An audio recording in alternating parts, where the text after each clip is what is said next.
Karikalan magic show அப்படின்னு சொல்ற அளவுக்கு தாங்க இருந்துச்சு நம்ம அருணோட இந்த நிலைமையை பார்க்கும்போது.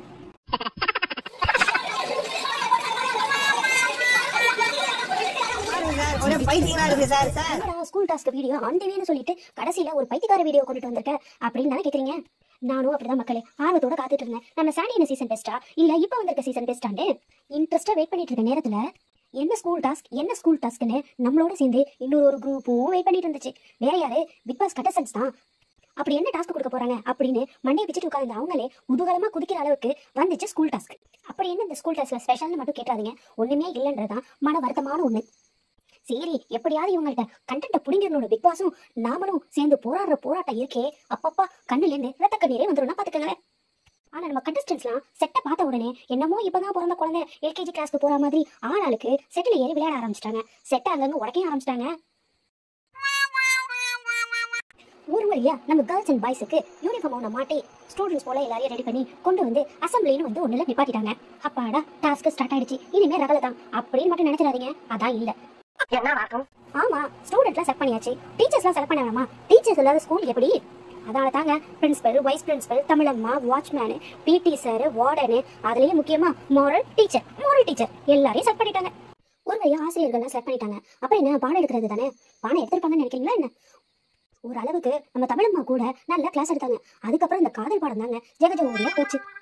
ஆமாங்க, 8 பேருக்கு கேரக்டர் கொடுக்கல, மிச்சம் இருக்க பேருக்கு நீங்களே கேரக்டர் எடுத்து பண்ணிக்கிங்க அப்படின்னு சொன்னதும் போதும் அவங்களுக்கு கிடைச்ச ஒரே கேரக்டர் லவ் கேரக்டர் தான். கண்டென்ட் பேர்ல ஆளாளுக்கு ஜோடி பிடிச்சிட்டாங்க. ஜோடியா ஆளாளுக்கு லவ் பண்ணவும் ஆரம்பிச்சிட்டாங்க. ஏங்க, லவ் விட்டா ஸ்கூல்ல வேற கண்டென்ட்டே இல்லைங்களா உங்களுக்கு? பாவம் அந்த மனுஷன் பிக் பாஸ் என்னதான் பண்ணுவாரு யோசிங்க. கண்டென்ட் கொடுப்பாங்கன்னா கொடுக்கல, சரி நீங்களா கேரக்டர் எடுத்து பண்ணுங்கன்னா அதுக்கும் கொடுக்கல. அப்ப என்ன பண்ணுவாரு? வேற வழி இல்லாம டீம் ஒர்க்ன்ற ஒரு விஷயத்தை யோசிச்சு அதை உள்ள இறக்குனாரு. எனக்கு என்னமோ இது ஸ்டூடெண்ட்க்கு வந்த மாதிரி தெரியல, சிவகுமாருக்கு வந்த மாதிரி தான் தெரியுது. பாவம் அந்த மனுஷன் சுத்தியில வச்சுட்டு அந்த ஸ்கூல்ல வேறசா சுத்தி வரதுனால ஒரு டாஸ்க் கொடுத்து டீம் ஒர்க்னு கொடுத்து அவரை செய்ய சொல்லி உள்ள அனுப்பிட்டாரு. அவரும் தனக்கு கொடுத்ததை கரெக்டா செய்யணும்ட்டு என்னென்னமோ பண்ணி அதை ஓட்டி முடிச்சாருன்னு சொல்லலாம். இந்த இடத்துலதான் பிக் பாஸ் ட்விஸ்ட் வச்சாரு அப்படின்னு எனக்கு சொல்ல தாங்க ஆசை. ஆனா இல்ல, கிளாஸ் ரூம்குள்ள இருந்த அதே டாஸ்க வெளியில கொண்டு வந்து சின்ன குடையா இருந்ததை பெரிய குடையா வச்சு 2 டீமையும் பிரிச்சு அதை ஒரு டாஸ்கா விளையாட விட்டுட்டாரு. ஒரு கண்டென்ட் இவங்கள்ட்ட இருந்து வாங்குறதுக்குள்ள அவருக்கும் உயிர் போகுது, அதுல இருந்து நாம எடுக்கிறதுக்குள்ள நமக்கும் உயிர் போகுது. ஐயோ அப்பா, அந்த டீமை நினைச்சு பாருங்க. ஆனாலும் இந்த வீக்ல இந்த பசங்களுக்கு என்னதான் வந்துச்சு? போன வாரம் அடிச்சு தூக்கிட்டு இருந்தாங்க சிக்ஸரா, இந்த வாட்டி ஃபுல் கிளீன் போல்டு. ஒரு கேம் உள்ள கூட இவங்க ஜெயிக்கலன்னு தான் சொல்லலாம். சரி, இந்த டாஸ்காவது ஒழுங்கா பண்றாங்களான்னு பார்த்தா பண்றாங்க, நம்மள நல்லா வச்சு செய்யறாங்கன்னே சொல்லலாம். ஒரு வழியா டாஸ்க் எல்லாம் முடிச்சு பாய்ஸ் டீம் தோத்துச்சு. அந்த தோத்ததை வச்சு கொஞ்சம் அப்படியே லைட்டா கொஞ்சம் நெருப்பு பறந்துச்சு. பட் அதுக்கிடையில நம்ம பிக் பாஸ் கூப்பிட்டு அதை ஆஃப் பண்ணிட்டாருன்னே சொல்லலாம். ஆஃப் பண்ணிட்டாருன்னா அப்படி இல்லைங்க, இந்த சின்ன பொரியெல்லாம் பார்த்தாது பத்திக்கிட்டே எரியணும்னு தீபக்கை சீக்கிரட்டா கூப்பிட்டு ஒரு சீக்கிரட் டாஸ்க் ஒன்று பிளான் பண்ணாரு நம்ம பிக் பாஸ். அப்படி என்ன சீக்கிரட் டாஸ்க் கொடுத்துட போறாங்க அப்படின்னு தானே நினைக்கிறீங்க? ஒன்றும் பெரிய விஷயம் இல்லை, வெளியில கொளுத்தி போடுறத இப்ப பிக் பாஸே கொளுத்தி போடுறாரு, அவ்வளவுதான்.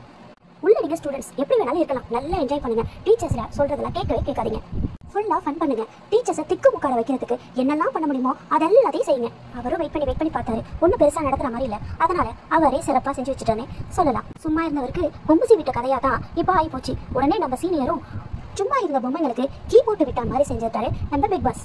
இதை கேட்ட உடனே நம்ம சீனியருக்கு சொல்லவா வேணும், அவர் வழியில அவர் நல்லா சிறப்பாகவே செஞ்சுட்டாரு. ஆனா என்ன, தன்னோட பேர் வராத அளவுக்கு சுத்தி இருக்கிறவங்கள நல்லாவே யூஸ் பண்ணி கொளுத்தி போட்டு விட்டாருன்னே சொல்லலாம். ஆனா இதெல்லாம் பார்த்த மக்களுக்கு தோணுன ஒரே விஷயம் என்னவா இருக்கும்னு நினைக்கிறீங்க? அப்படி இப்படின்னு ஸ்டூடெண்ட்ஸ் எல்லாம் கரெக்ட் பண்ணி ஒன்னா உட்கார வச்சு நைட் என்ன பண்ணணுன்றதை பிளான் பண்ணி சண்டை எப்படி போடணும்ட்டு பக்காவா ரெடி பண்ணிட்டாங்க. ஏற்கனவே ஒரு பிராங்க் அப்படி முடிஞ்சு இந்த பிராங்க் எப்படி முடியுதுன்னு வெயிட் பண்ணி பார்ப்போம்.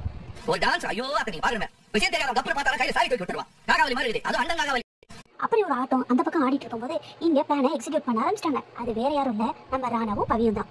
ராணாவும் பவியும் பேச ஆரம்பிக்கிற மாதிரி ஆரம்பிச்சு அதை பெரிய அளவுல சண்டையாக்கி அது பெரும் பிரச்சனையாக்கி பர்சனல் அட்டாக் அப்படின்ற அளவுக்கு கொண்டுட்டு போய் அதன் மூலமா பெரிய பெரிய பிரச்சனைகள் வெடிச்சிச்சு உள்ளார.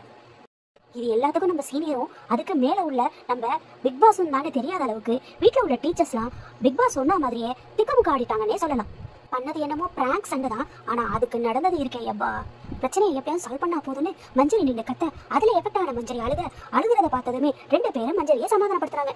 அதை பார்த்தா ஜாக்லின் சும்மா இருப்பாங்களா? அவங்க ஒரு பக்கம் உதட்ட பிடிக்கிட்டு நேரா பாத்ரூம்குள்ள போயிட்டு அழுகிற மாதிரி ஒரு சீனை போட்டு அவங்களும் வெளியில வந்ததுக்கு அப்புறம் ஒரு கூட்டமே அவங்கள சமாதானப்படுத்துறேன்னு நிக்க ஆரம்பிச்சிருச்சு.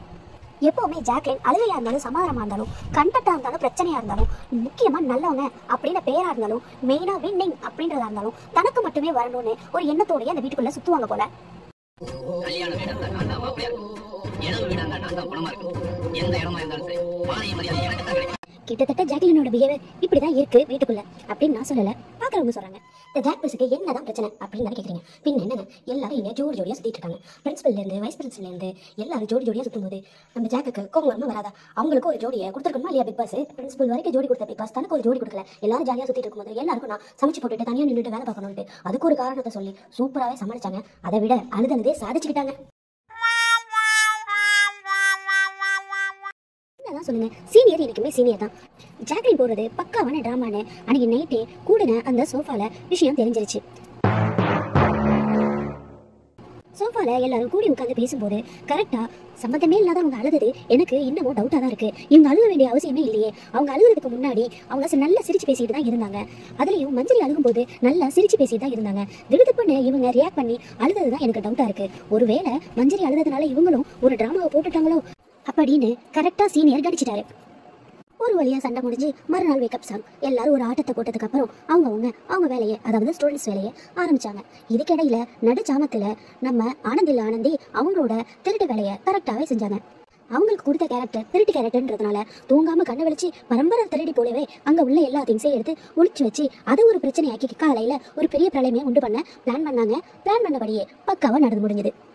நைட்டு தான் அப்படி போயிடுச்சு. பகலாவது நல்ல விதமா வெடியட்டும்னு ட்ரை பண்ணாங்க வீட்டில் உள்ள எல்லாரும். அதே மாதிரி அடுத்த நாளும் பிரின்சிபல் வைஸ் பிரின்சிபல்னு 2 பேருக்குமே நீங்களும் போய் கிளாஸ் எடுங்க அப்படின்னு டாஸ்க் கொடுத்து பிக் பாஸ் உள்ள அனுப்பிட்டாங்க. அதுக்கப்புறம் ஃபர்ஸ்ட் தான் மாரல் டெஸ்ட் நடந்தது. மாரல் டெஸ்ட் இல்லைங்க, மாரல் கிளாஸ்.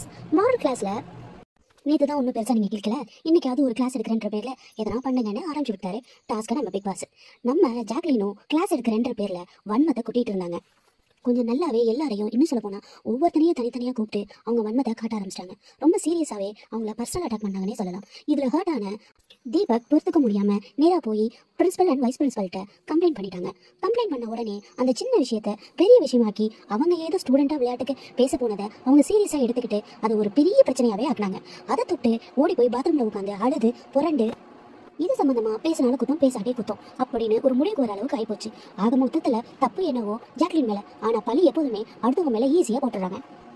ஒரு வழியா பொறுத்து பார்த்த பிக் பாஸ் இது சரிப்பட்டு வராது, பேசாம டாஸ்க்கை முடிச்சு விடுறது நல்லதுன்னு சொல்லி எல்லாரையும் கூப்பிட்டு வாங்க இதுல இன்னைக்கு நல்ல பெர்ஃபார்ம் பண்ணது யாரு, அதுல 3 பேருக்கு ஒருத்தவங்களுக்கு பிளாட்டினம் கோல்டு சில்வர் அப்படின்னு மெடல் நீங்க கொடுக்கணும் அப்படின்னு சொல்லி போதும் நீங்க பண்ணினதெல்லாம் இதோட முடிக்கடா சாமின்னு இந்த டாஸ்க்கை முடிச்சு வச்சாரு. அதையும் முடிக்க விடாம யார் தான் ஃபர்ஸ்ட், யார் தான் செகண்ட், யார் தான் தேர்டுன்னு போட்டு குழப்பி ஒரு வழியா அதுவும் ஒரு முடிவுக்கு வந்துச்சு.